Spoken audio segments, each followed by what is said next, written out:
আপনারা সবাই চলে এসেছেন।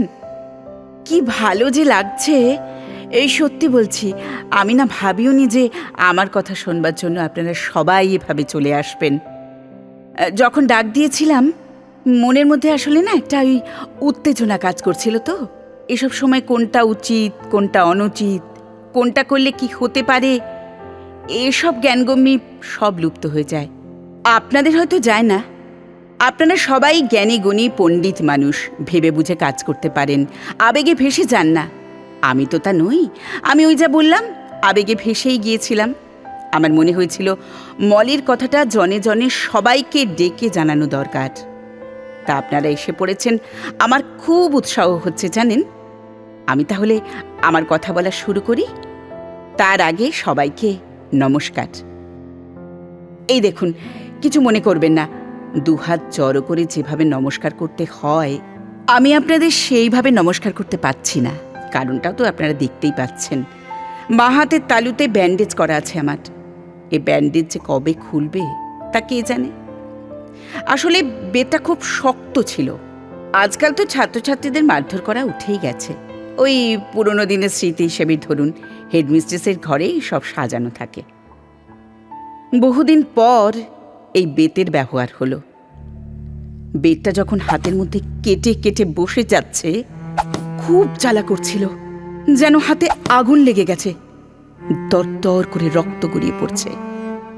একটা একটা করে ঘা, আর ক্লাস শুদ্ধ মেয়েরা শিউরে শিউরে উঠছে।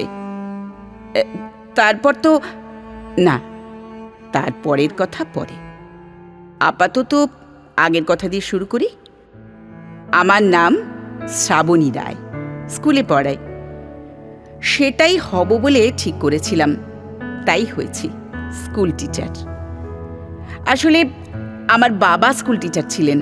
তিনি যে কি অসম্ভব ভালোবাসা পেয়েছেন তার ছাত্রদের কাছ থেকে, মানে ভালোবেসে ব্যতিব্যস্ত করে দেওয়া যাকে বলে, সে আমি দেখেছি। সেই থেকেই আমার মনের মধ্যে ওই ইচ্ছেটা তৈরি হয়ে উঠেছিল। স্কুলে ক্লাস 8-এ বাংলা দিদি লিখতে দিয়েছিলেন, তোমার জীবনের লক্ষ্য। সবাই তো ডাক্তার, ইঞ্জিনিয়ার, সায়েন্টিস্ট এই সব লিখেছে। আমি লিখেছিলাম বিদ্যালয়ের শিক্ষক। আমি বিদ্যালয়ের শিক্ষক হতে চাই। সেখানে বাবার কথা লিখেছিলাম। পরের দিন ক্লাসে দিদি আমার লেখা খাতাটা না সবাইকে পড়ে শুনিয়েছিলেন। তারপর যে কি কাণ্ড আমি তো জানি না। খাতাটা কখন যে স্কুলের বড়দির কাছে চলে গেছে। বড়দির সঙ্গে আবার বাবার চেনাশোনা ছিল। সন্ধেবেলা আমি তখন পড়তে বসেছি। মা এসে বলল, যা বসবার ঘরে যা, বাবা ডাকছে। বাবা ডাকছে এই সময়? কি হলো রে বাবা? এমন করে তো কোনোদিন ডাকে না। আমি পায়ে পায়ে গিয়ে দেখি বড়দি বসে আছেন। বাবা আর বড়দি দুজনে মিলে খুব হাসছেন। মাও ঘরে চলে এসেছে। মাও খুব লাজুক লাজুক হাসছে। বড়দি বললেন, তাহলে বাবাই তোমার আদর্শ শ্রাবণী, তাই না? খুব ভালো। মা ইশারা করতে যাচ্ছিল, তার আগেই আমি গিয়ে বড়দিকে প্রণাম করলাম। আর বড়দি আমার মাথায় হাত রেখে বললেন, আশীর্বাদ করি, এই মনটাকে যেন বাঁচিয়ে রাখতে পারিস মা। সেই জন্য তো বলছি, যা চেয়েছিলাম ঠিক তাই হয়েছে। তবে হতে গিয়ে দেখেছি স্কুলে পড়ানোর চাকরিটাও যে সব সময় খুব ভালো হয় তা কিন্তু নয়। এর মধ্যেও অনেক অন্ধকার আছে, অনেক অন্যায় আছে, পাপ আছে। তবে আমার কিন্তু পড়াতে খুব ভালো লাগে। টিচার্স রুমে যা কিছু হোক, ক্লাসে এলে আমি একেবারে অন্য মানুষ হয়ে যাই। আচ্ছা, ওই একটা কথা আছে না, কত বছর মাস্টারি করলে যেন মানুষ গাধা হয়ে যায় বলে? 12 বছর না, আমার 10 বছর চলছে। জানি না আমি গাধা হয়ে গেছি কিনা, আপনারাই বলবেন। গল্পটা শুনুন আগে। গ্রামের স্কুল, বাংলা মিডিয়াম। এখন তো এমন হয়েছে, আপনারা জানেন একটু যাদের পকেটে টাকা পয়সা আছে তারা ছেলে মেয়েকে বাংলা মিডিয়ামে দেয় না, সব ইংলিশ মিডিয়ামে দেয়। সেখানে পড়েই বিদ্যে দিগ্গজ হয়ে যাচ্ছে সবাই। তা যাই হোক, আমার মেয়েরা সব গরিব ঘর থেকে এসেছে, সে তাদের দেখলেই বুঝতে পারবেন। বাবা হয়তো টোটো কি রিক্সা চালায়, মা ঝিগিরি করে, আর বাজারে সবজি বেচে। কিন্তু একটা কথা বলবো, এই সব মেয়েরা যাকে ভালোবাসে তাকে যে কি ভালোবাসতে পারে, একেবারে সর্বস্ব ঢালা ভালোবাসা। আমার যেন কেমন মনে হয় শহরের মেয়েরা তাদের এত ভালোবাসার ক্ষমতাই নেই। তারা সব না মানে সব না হোক, অনেকেই বেশ চালাক চতুর, হয়তো তাই এমন। যাকে ঘটনাটা কি ছিল সেই কথায় আসি। একদিন ক্লাসে পড়াচ্ছি, দেখি বিথিকা, আমাদের বিথিকা খুব অন্যমনস্ক, ব্যাগের মধ্যে বারবার হাতড়াচ্ছে, মুখটা শুকিয়ে গেছে, কপালে ঘাম। বলতো কি বলছিলাম? বিথি জবাব দিতে পারল না। তার মানে শুনছেই না কিছু। বিথি আমাদের খুব ভালো ছাত্রী, মন দিয়ে ক্লাস করে, মন দিয়ে লেখাপড়া করে। হঠাৎ যে কি হলো তার, চেয়ার থেকে উঠে তার কাছে গেলাম। কি রে, এই বিথি, কি হয়েছে? ক্লাসে মন নেই কেন? বিথি চোখ তুলে তাকালো, চোখ ভর্তি জল। কি হয়েছে আমাকে বল। দু হাতে মুখ ঢেকে কাঁদছে, মাথায় হাত বুলিয়ে দিতে হাও হাও করে কেঁদে উঠল। দিদি, আমাকে বাবা খুব মারবে। বাবা মারবে? কেন, কি করেছিস? সে খালি ফোঁপায়, হাঁপায়। বেশ কিছুক্ষণ পরে যেটা জানতে পারলাম সেটা হলো বিথির মায়ের অসুখ, এখন হাসপাতালে। বাবা 100 টাকা দিয়েছিল, আজ বিকেলবেলা সে মাকে দেখতে যাবে, কি একটা ওষুধ নিয়ে যেতে হবে। ব্যাগে ছিল টাকা। আমার ক্লাস শুরু হওয়ার আগে ব্যাগ খুলে দেখে টাকাটা নেই। এর মধ্যে একবার বাথরুমে গিয়েছিল, ব্যাস, আর তো বেরোয়নি। আমি টেবিলের কাছে ফিরে এলাম, আবার নরম গলাতেই বললাম, তোদের মধ্যে কেউ নিশ্চয়ই টাকাটা নিয়েছিস। না রে, চুরি করেছিস বলছি না, হয়তো মজা করবার জন্যই নিয়েছিস, কিংবা হঠাৎ হঠাৎ তো লোভ হয়, সকলেরই হয়, লোভে পড়ে নিয়েছিস। টাকাটা বিথিকে দিয়ে দে। আমি কথা দিচ্ছি কেউ এ নিয়ে কিচ্ছু বলবে না, এই ক্লাসের বাইরে কেউ কিচ্ছু জানতে পারবে না, দিয়ে দে। পুরো ক্লাস চুপ। না, কেউ উঠে দাঁড়িয়ে বলল না আমি নিয়েছি দিদি, কেউ না। বিথি বেঞ্চে মাথা ঠেকিয়ে কাঁদছে। আরো একবার বললাম, কি হলো, যে নিয়েছিস ফিরিয়ে দে। না, এবারেও কেউ উঠল না। বেশ, এবার বললাম, বুঝতে পারছি অপরাধ স্বীকার করতে লজ্জা করছে। আমি একটা কথা বলি, আমরা সবাই চোখ বুজে থাকবো, কেউ দেখব না। 5 মিনিটের মধ্যে যে নিয়েছে সে আমার টেবিলে ডাস্টার চাপা দিয়ে টাকাটা রেখে যাক। 5 মিনিট অনেক সময়। বেঞ্চ থেকে উঠে টাকা রেখে আবার ফিরে যেতে কোনো অসুবিধা হবে না। মেয়েরা চোখ বন্ধ করো, কেউ চোখ খুলবে না কিন্তু। ক্লাস শুদ্ধ সবাই চোখ বন্ধ করল, এমনকি আমিও। পুরো ক্লাস চুপ। পিন পড়লে আওয়াজ হবে এই রকম নিস্তব্ধতা। আন্দাজ ওই প্রায় 6 মিনিটের মাথায় চোখ খুললাম, টেবিল ফাঁকা, ডাস্টারের নিচে কোনো টাকা নেই। আজ 10 বছর এই স্কুলে পড়াচ্ছি, মনে খুব গর্ব ছিল, মেয়েরা আমাকে ভালোবাসে, আমি যা বলবো তা তারা হাসি মুখে মেনে নেবে। কিন্তু এই কি, এতদিন তো মূর্খের স্বর্গে বাস করছিলাম। পুরো শরীরটা শক্ত হয়ে গেছে আমার।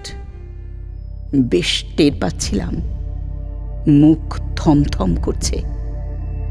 ফার্স্ট বেঞ্চের অনুরাধাকে বললাম, হেডমিস্ট্রেসের ঘর থেকে একটা বেত নিয়ে এসো। মেয়েরা বিহ্বল চোখে আমার দিকে তাকিয়ে, বেত আনতে বলেছি আমি। চাপা গলায় একটা গর্জন ফুটে বেরোলো গলা থেকে, কি হলো, যাও বেত নিয়ে এসো তাড়াতাড়ি। চলে গেল অনুরাধা। দম বন্ধ করে তাকিয়ে আছে সবাই, এমনকি বিথিও তার কান্না ভুলে গেছে। আমি টেবিলের ওপরে 2 কনুয়ের ওপর ভর দিয়ে বসে আছি, কারোর দিকে তাকাচ্ছি না। বেত হাতে নিয়ে পায়ে পায়ে আমার সামনে এসে দাঁড়ালো অনুরাধা। আমি তার হাত থেকে বেতটা কেড়ে নিলাম। শেষবারের মতো বলছি, যে টাকাটা নিয়েছো সে ফেরত দাও। গোটা ক্লাস চুপ। টেবিলের সামনে এসে দাঁড়ালাম, ডান হাতে বেতটা শক্ত করে ধরেছি, বাঁ হাতটা পেতে রেখেছি। গলা কেঁপে যাচ্ছে, বুঝতে পারছি মুখ লাল হয়ে গেছে। আমার খুব গর্ব ছিল তোরা আমাকে ভালোবাসিস, আমার খুব গর্ব ছিল তোদের আমি মানুষ করতে পেরেছি। কিন্তু না, ভুল। আমি একজন ভুল টিচার, আমি একজন খারাপ টিচার, আর তার শাস্তি আমাকে পেতেই হবে। হাওয়ায় শীষ কেটে বেত এসে নামলো আমার বাঁ হাতের তালুতে। গল গল করে বেরিয়ে এলো রক্ত। দাঁত দিয়ে ঠোঁট চেপে কষ্ট সামলালাম। মেয়েরা সবাই উঠে দাঁড়িয়েছে, বড় বড় চোখে তাকিয়ে আছে আমার দিকে। আবার একবার, আর একটা কাটা দাগ লম্বালম্বি। আবার থার্ড বেঞ্চ থেকে উঠে এসে দাঁড়ালো মলি, আর্তনাদের মতো করে বলল, দিদি টাকাটা আমি নিয়েছি, আমি নিয়েছি, আপনি এরকম করবেন না দিদি। গোটা ক্লাসের চোখ ঘুরে গেল মলির দিকে। উদ্ধত বেত থেমে গেল, চোখে জল এসেছে ততক্ষণ। আমি কাঁদছি, মলি কাঁদছে। মেয়েরাই ধরে নিয়ে গেল আমাকে টিচার্স রুমে। টিচাররা ছুটে এলো, হেড দিদিমণি ছুটে এলেন। কি হয়েছে শ্রাবণী, কি করে হলো? মেয়েরা চুপ করে আছে, তাদের চোখে জল। হেড দিদিমণি আবার বললেন, কি ব্যাপারটা, কি এটা কি করে হলো? আমি বললাম, ওদের কোনো দোষ নেই দিদি, আমি নিজেই নিজেকে। সে আবার কি? জাগে, পারুল, অনামিকা, শ্রাবণীকে ডাক্তারখানে নিয়ে যাও। আর মেয়েরা, তোমরা সবাই ক্লাসে যাও, আমি যাচ্ছি, তোমাদের ক্লাস নিতে যাব, যাও। সে রাতে তুমুল জ্বর এলো। পরদিন বড়দিমণি বাড়িতে এলেন, তখন আমার তুমুল জ্বর। তুই কি পাগল নাকি রে? ওদের ওপর রাগ করে তুই নিজেকে এইভাবে। ওদের ওপর রাগ তো আমি করিনি দিদি, আমি নিজেই নিজের ওপর রাগ করেছি। ভুল করলে, অন্যায় করলে স্বীকার তো করতে হয়। আমি শেখাতে পারিনি দিদি, তাহলে আমি কিসের টিচার? আচ্ছা আচ্ছা, ঠিক আছে, তোমাকে আর পাকামি করতে হবে না। যত পাগলনি হয়েছে আমার সংসার। ডাক্তার কি ওষুধ দিয়েছে? খেও বাবা দয়া করে। আর শোনো, জ্বর সারার আগে যেন স্কুলে না দেখি, তাহলে কিন্তু ঘাট ধরে দূর করে দেব, মনে থাকে যেন। বর্দিটা এই রকম, বকুনিটার মধ্যেও ভালোবাসা মাখামাখি হয়ে থাকে। 3 দিন স্কুলে যেতে পারিনি। 3 দিন পরে বিথিদের ক্লাসে ঢুকেছি। রোল কল করে পড়াবার জন্য মুখ তুলে দেখলাম সন্ধ্যা দাঁড়িয়ে আছে। কিরে, কিছু বলবি? বলতে পারছে না, ঠোঁট কাঁপছে, প্রাণপণে কান্না চাপার চেষ্টা করছে। কি বলবি বল। মাথা নিচু করেছিল, হঠাৎ মুখ তুলে মরিয়া হয়ে বলল, সেদিন বিতির টাকাটা আমি নিয়েছিলাম দিদি, মলি নয় আমি। গলা ভেঙে যাচ্ছে, নিঃশ্বাস এলোমেলো হয়ে যাচ্ছে। পরোয়া না করে সন্ধ্যা বলছে, টাকাটা দেখে না আমার খুব লোভ হয়েছিল দিদি, তাই তাই বিতি যখন বাথরুমে গেল তখন এই 3 দিন আমি ঘুমোতে পারিনি দিদি। আমি চোর, আমাকে আপনি শাস্তি দিন দিদি। শাস্তি দিন? শাস্তি? আমি মেয়েটাকে জড়িয়ে ধরলাম, দুজনকে জড়িয়ে ধরে কাঁদছি, গলা ফাটিয়ে কাঁদছি। মেয়েরাও, অন্য ঘর থেকে অনুরাধা, পারুল সব ছুটে এসেছে। জীবনে জিতে যাওয়ার কথা তো গলা ফাটিয়ে চিৎকার করে সকলকে বলতে ইচ্ছে করে বলুন। টিচার হিসেবে জিতে যাওয়ার গল্প, জিতে যাওয়ার কথা। তাই আপনাদের ডেকে এনেছি। বললাম আপনাদের সবাইকে আচ্চর করতে তো পারবো না, তাই চলে যাবার আগে শুধু মুখেই বলি, নমস্কার, ভালো থাকবেন। কেমন?